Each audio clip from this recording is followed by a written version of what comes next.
to my parents, it was like I was rejecting them personally, or like saying that I wasn't Irish anymore, or worse, that I wasn't American anymore. Once I picked up the phone and my mother said, "Where do you get your peace?"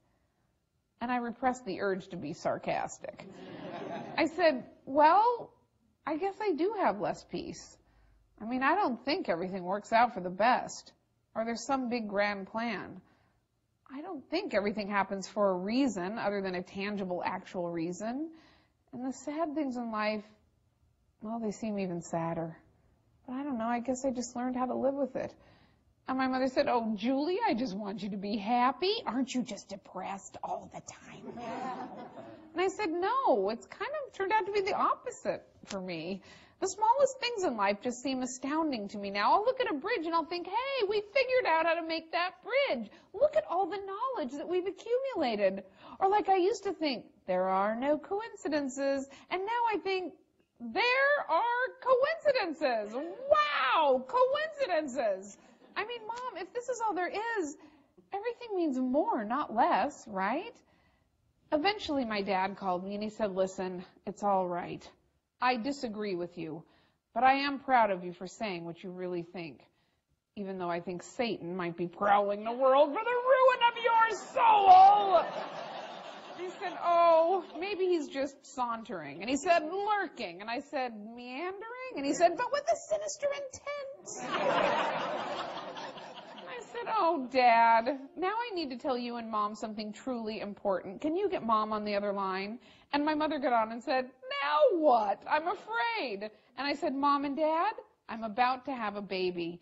And my mother said, "But you can't have children." And my dad said, "And you aren't married." And I said, "Mom and Dad, it's a miracle."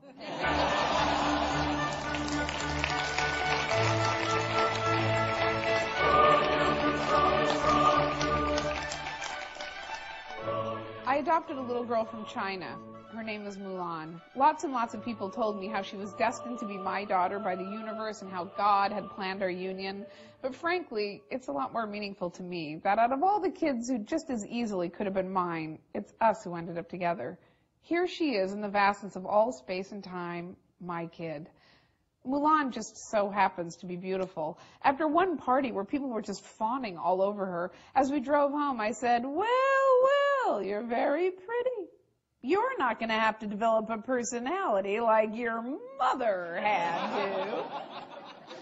One person said, "She's so beautiful. When you look at her, you just know there is a God." And I thought, because if she were ugly, then there would be no God.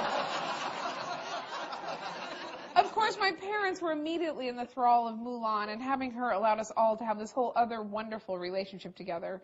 My father started calling Mulan his little pal, just what he called me when I was a kid, and the two of them would take naps together on his bed, and it was hard to tell which of them was snoring louder.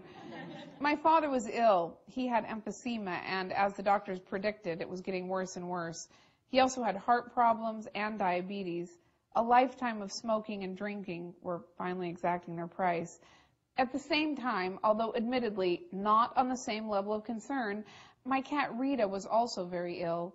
An old-age thyroid condition had whittled her from a high weight of 21 pounds down to 6. She stopped grooming herself and started to lie around all day in just one little spot on the rug.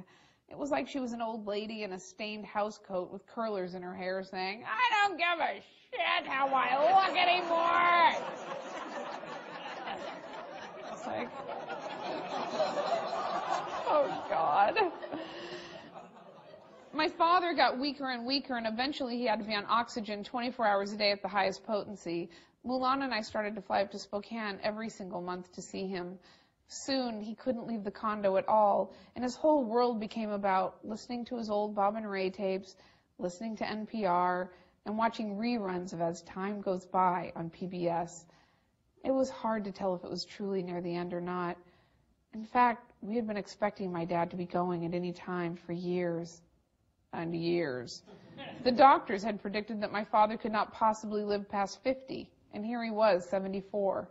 Countless Christmases, all of us kids would huddle together and get teary-eyed because we just knew this was the last Christmas with Dad, only to find ourselves crying again the next year because surely this would be the last Christmas with Dad.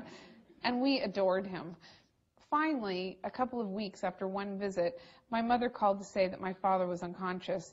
When I got back to Spokane, my mother and the hospice nurses were caring for my father in this hospital bed in the middle of the living room. It was basically a death watch. The family was starting to arrive. My sister Meg was flying in from Japan with her husband Tsuyoshi, my brothers, my aunts, my uncles. The hospice nurses were wonderful. One of them was particularly religious, and she kept saying, "I think your father is seeing the others who've passed over before him." My mother told me that a couple of days before my dad lost consciousness, the same hospice nurse had said to my dad, "Who are you going to miss most in this life, Bob?" Which really irked me. Just the automatic assumption that someone is capable of missing someone after they're dead and then being asked to rank them in order. But for my mother and the hospice nurse and my father, that's actually a reasonable question. And my father gestured to his right side where no one was standing and said, "Janice." We don't know any Janices. My mom's pretty sure that my dad didn't know any Janices either. Janice. Well, there's two things I remember about my dad dying, and one thing I remember not being able to remember. I remember how quickly his body got cold after he died. I was so shocked at what heat we all must generate. Everyone else I've been around at or near death, my brother Mike, my dear friend Judy, their bodies were whisked away right after they died. But my dad's body just stayed in the living room for about 6 hours after he died, and we all just got to be with him, pet his head and kiss his cheeks and laugh and cry and reminisce. And then I remember later that night suddenly being aware that I couldn't remember the last time my dad and I had hugged. What was the last time? My last trip, I suppose. Where were we? At the coat closet? What did I say? "See you later. Take care." I can't remember. But I do remember a couple of days before he died, when my dad was unconscious and I was alone with him on the night watch, and he suddenly opened his eyes and focused his gaze right at me. I asked him to squeeze my hand. He didn't. His eyes were bright and blue, and it looked like the universe in there. We held each other's gaze, and it still seems to me like time just stopped right then. And then his eyes unfocused and his lids closed. Well, my mother wanted to set the date of the funeral right away, which we could not delay because so many people were in town already from such faraway places. So my mother gathered me and my sister and my brothers, and we all headed down to Lourdes for Saturday's 5:30 p.m. Mass. About 30 people were waiting in the pews for Mass to begin. We were standing on the side of the altar looking into the sacristy where we could see Monsignor Ribble putting on his vestments. To me, it was too late to interrupt him before the Mass, but my mother said, "Follow me," and she started to walk right across the altar, right across where you're not supposed to go, towards the sacristy with her head held high. I followed her, and so did our whole family, heads bowed, shoulders hunched, coats dangling. Walking across that altar, I never felt so shanty Irish. My mother never looked so determined, and I never loved our family more.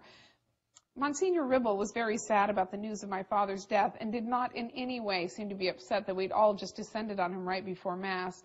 Not only was my father in his 6:30 a.m. Mass every single morning, the two of them had actually taken an exercise class together for survivors of heart attacks that Sacred Heart Hospital put on. I remember picking up my dad one time and being so surprised to see Monsignor Ribble without his collar and in these gray sweats doing step-ups and step-together steps. Monsignor asked me if I was going to be speaking at the funeral, and I said, "I suppose so." And he took me aside and he said, "I will ask you to refrain from speaking about your knowledge pilgrimage." It was like he said, "Your sexual orgy drug-induced pilgrimage." I said, "Oh, I wouldn't. We went right into the Mass, and Monsignor's homily was all about the need for priests in the Catholic Church. He described the situation as desperate. I looked down the pew at my brothers and sister. None of us are Catholic, except my sister Meg, who is so far at least choosing not to have children. Are we typical? Monsignor went on to talk about the mystery of the Father and the Son